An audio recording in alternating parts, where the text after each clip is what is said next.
الرجيم بسم الله الرحمن الرحيم قل إن كنتم تحبون الله فاتبعوني يحببكم الله ويغفر لكم ذنوبكم والله غفور رحيم عن أبي هريرة رضي الله عنه قال قال النبي صلى الله عليه وسلم كل أمتي يدخلون الجنة إلا من أبى قيل من أبى يا رسول الله قال من أطاعني دخل الجنة ومن عصاني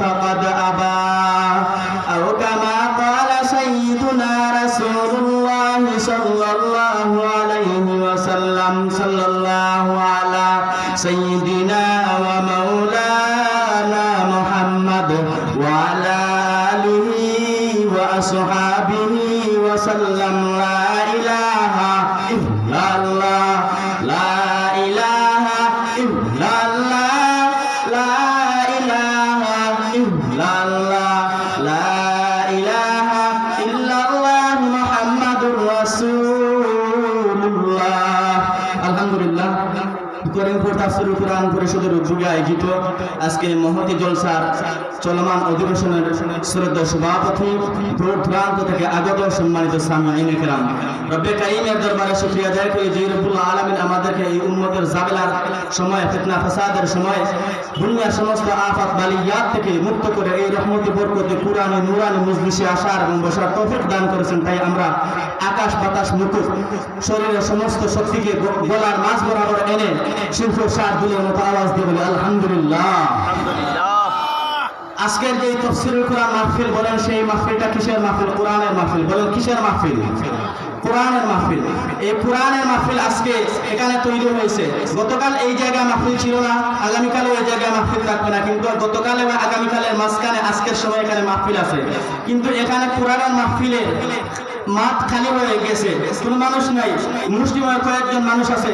কিন্তু এখানে যদি একজন বড় শিল্পীকে যদি আনা হইতো, যদি একজন গায়ককে যদি যদি আনা হইতো, যে নাচানাচি করে বাম্পারিং হাউজিং করে এমন কোনো যদি নর্তকে যদি আনা হইতো, আমার মনে হয় এই তো মসজিদে তো জায়গা হইতোই নাই, বরং তো দুই সাইডে যত ফাল আছে ফালটা বিছায়া দেওয়া লাগতো, এরপরে মানুষের জায়গা হইতো না, এমনকি খোলা পাতা বিছাইয়া দেওয়ার সম্ভাবনা আছে, ঠিক না?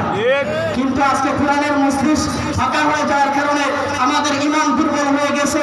এই ওয়াজ মাহফিল শুধুমাত্র ওয়াজ মাহফিল নয়, এই ওয়াজ মাহফিলের মাধ্যমে মুসলমানদের ঈমানের ব্যাটারি চার্জ হয়। এই ওয়াজ মাহফিল থাকার কারণে, কোরআনের মজলিস থাকার কারণে বাংলার জমিনে মসজিদ মাদ্রাসা আছে। বাংলার জমিনে যতক্ষণ পর্যন্ত কোরআনের মজলিস থাকবে, ওয়াজ মাহফিল থাকবে, মাদ্রাসা থাকবে, পীর মাশায়েখ যতদিন থাকবে, ততদিন পর্যন্ত এই পৃথিবীর জমিনে আল্লাহ ওয়ালা বলওয়ালা মানুষ থাকবে। কোন নাস্তিক মুরতাদ রামবাম সাবধানে বাংলায় থাকতে পারবে না, থাকতে পারবে না, থাকতে পারবে না। তুমি আমরা ঠিক কিনা?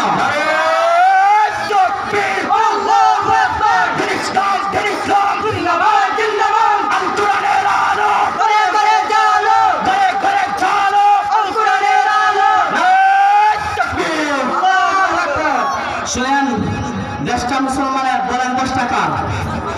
দেশটা মুসলমানের। এর প্রমাণ হচ্ছে প্রতিদিন সকালবেলায় মানুষ ঘুম থেকে জাগ্রত হয় আল্লাহু আকবারের আযান শুনে, একটু পরে আল্লাহু আকবারের আযানের ধ্বনি হয়ে মুসলমান আল্লাহু আকবার বলে নামাজে দাঁড়িয়ে যাবে। এই পৃথিবীর মানুষের প্রতিদিন ঘুম থেকে জাগ্রত হওয়া আল্লাহু আকবারের ধ্বনিতে এই দেশের মানুষ প্রতিদিন কাম কাজ সেরে আল্লাহু আকবারের ধ্বনি শুনে মাগরিবের সময় মানুষ সন্ধ্যার বাড়িতে নীরের মধ্যে ফিরে।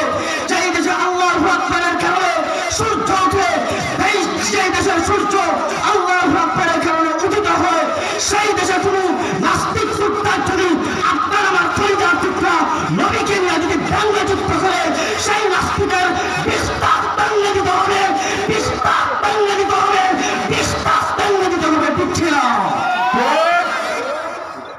এজন্য কথা হলো ওয়াজ মাহফিল শুধুমাত্র মঞ্চ ধরনের নয়, ওয়াজ মাহফিল হচ্ছে মুসলমানদের ঈমানের ব্যাটারি চার্জ দেওয়ার ময়দান, ঠিক না? এজন্য যতক্ষণ পর্যন্ত মুসলমানের ঈমান থাকবে, ঈমানের ব্যাটারির মধ্যে চার্জ থাকবে, ততদিন পর্যন্ত মুসলমান খুব ঠান্ডা, মুসলমান খুব ঠান্ডা। মুসলমান কতক্ষণ পর্যন্ত ঠান্ডা? মুসলমানের এই পাগড়ি যখন মাথায় থাকবে ততক্ষণ পর্যন্ত মুসলমান ঠান্ডা। কিন্তু যখন কেউ মুসলমানের নবীকে নিয়ে ব্যঙ্গচিত্র করবে, মুসলমানদের প্রাণ থাকলো মসজিদকে নিয়ে বাজে মন্তব্য করবে, মুক্তার যখন আমাদের আল্লাহ নবীর বাগান, হাদিসের বাগান, মাদ্রাসা নিয়ে যখন কটূক্তি করবে, তখন মুসলমানের সেই পাগড়ি আর মাথায় থাকবে না, নেমে আসবে মাজায়। মুসলমানের পাগড়ি যতক্ষণ পর্যন্ত মাথায় থাকবে মুসলমান ঠান্ডা। মুসলমানের পাগড়ি যতক্ষণ যেই সময় মাজায় নেমে আসবে, সেই দিন কোন নাস্তিক মুক্তারদেরকে শাহজালালের বাংলা ঠাই দেওয়া হবে না। এজন্য আমি বলছিলাম, এই দেশ মুসলমানের, এই দেশ আলিম উলামা যারা এই দেশে থাকবেন, উলামা ইকরামদের ফর্মুলা মতো থাকবেন, যারা এই দেশের মধ্যে থাকবেন মসজিদ মাদ্রাসাকে মেনেই থাকতে হবে। যারা অনেক মানুষ থেকে অনেক সময় পর্দার বিরুদ্ধে কথা বলে, আছে না নাই? বলে পর্দা ভালো না। আচ্ছা, কোন ফাগলা যদি বলে মিষ্টি তিস্তা, তার কথা কি বিশ্বাসযোগ্য? মিষ্টি তিস্তা যদি কেউ বলে তার কথা কি বিশ্বাসযোগ্য? মিষ্টি তিস্তা না তার জ্বরের কারণে তার মুখ তিস্তা? বলে জ্বরের কারণে তার মুখ তিস্তা। কোরআন বালা, হাদিস বালা, এই সমস্ত জিনিসকে যারা বালা বলে না তাদের অন্তর খারাপ হয়ে গেছে, যার কারণে তারা বলে কোরআন হাদিস বালা না। মূলত মিষ্টি হলো মিষ্টি জিনিস, গুড়, চিনি, এগুলাকে মিষ্টি। কিন্তু এগুলোকে যদি কেউ যদি বলে তিতা, বুঝতে হবে তার জ্বরের কারণে মুক্তিটা হয়ে গেছে। ঠিক তেমনি ভাবে কেউ যদি বলে মাদ্রাসা ভালো না, কোরআন ভালো না, হাদিস ভালো না, আলেম ভালো না, ছাত্র ভালো না, বুঝতে হবে ওই ব্যক্তি রুহানি রোগে আক্রান্ত, যার কারণে বলতেছে নামাজ ভালো না, রোজা ভালো না, পর্দা ভালো না, হাদিস ভালো না। এজন্য রুহানি রোগের চিকিৎসার জন্য, আপনার দেহের চিকিৎসা করার জন্য আপনি দেখবেন সিলেট, দেখবেন ঢাকা, যাইবেন আপনি ইন্ডিয়া, যাইবেন আপনি উন্নত দেশ আমেরিকা, চিন্তা পারেন এই দেহের চিকিৎসার জন্য। কিন্তু অন্তর যে রুহ আছে, এই রুহের চিকিৎসা করার জন্য কি ডাক্তার আছে না নাই? ডাক্তার আছে। ডাক্তার কারা? এই আমাদের দুসিরমুল মাদ্রাসার মুহতামিম সাহেব হুজুর, রুহানি রোগের চিকিৎসক। ডাক্তার কারা? আমাদের গাছপুর মাদ্রাসার আমার শেখ মুর্শিদ মাওলানা মুস্তাক আহমদ চৌধুরী ইন্দ্রশ্বরী। তারা হলেন কি রুহানি রোগের ডাক্তার। এই ডাক্তারের চেম্বার কোন সময় থাকে মৌলভীবাজার, কোন সময় থাকে সিলেটে। এই সমস্ত ডাক্তারদের চেম্বার হচ্ছে বসিরপুর মাদ্রাসা, গাছপুর মাদ্রাসা, বরুণা মাদ্রাসা, রেঙ্গা মাদ্রাসা, দেওপুর মাদ্রাসা, ঠিক কিনা? এই জন্য এই সমস্ত মাদ্রাসা, এই সমস্ত খানকা পীরদের কাছে আসা যাওয়ার দরকার আছে না নাই? যতক্ষণ পর্যন্ত আমরা উলামা ইকরামদের সঙ্গে থাকবো, উলামা ইকরামদের ফর্মুলা নিয়ে চলবো, ততক্ষণ পর্যন্ত আমাদের রূপ ঠিক থাকবে। যেমন আমাদের দেহের মধ্যে কেউ যদি ফুসকুড়ি আরম্ভ হয়ে যায়, দেহের মধ্যে যদি রোগ হয়ে যায়, আমরা ডাক্তারের চিকিৎসা মতো চলি, ডাক্তারের ফর্মুলা মতো চলি। ডাক্তারের চিকিৎসা ফর্মুলা মতো চললে যেরকম আমাদের দেহ ঠিক হয়ে যায়, ঠিক তেমনি উলামা ইকরামদের ফর্মুলা মতো চললে আমাদের অন্তর আত্মা রূপ ঠিক হয়ে যাবে। সুবহানাল্লাহ। এই জন্য উলামা ইকরামদের পাশে যদি থাকেন, কাছে যদি থাকেন, তাহলে আপনি গ্রামওয়ালা মানুষের রূপান্তরিত হয়ে যাবেন। কোন মানুষের রূপান্তরিত হবেন? গ্রামওয়ালা মানুষের রূপান্তরিত হয়ে যাবেন। দেখেন একটা মাটির টুকরা, সে এটা ফুল গাছের পাশে থাকার কারণে সুরভিত হয়ে যায় ঘ্রাণে।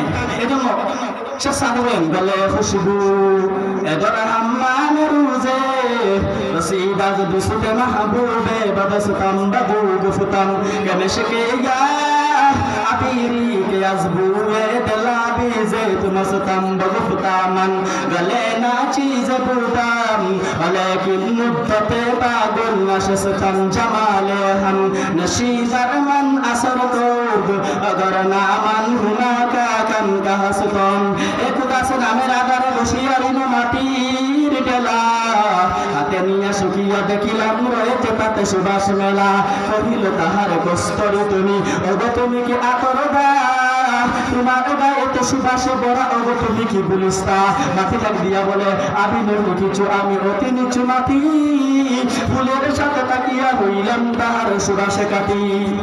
এজন্য যে কথাগুলো বললাম, আমার পক্ষ থেকে যে ভুল, আল্লাহ তাআলার পক্ষ থেকে যে শুদ্ধ, আমার ভুলকে ক্ষমা সুন্দর নিশ্চিত থেকে আল্লাহ তাআলা শুদ্ধ করে বক্তা শ্রোতা সবাইকে আল্লাহ রাব্বুল আলামিন আমল করার তৌফিক দান করেন, বলেন আমিন। ওয়া আখিরু দাওয়ানা আলহামদুলিল্লাহি রাব্বিল আলামিন।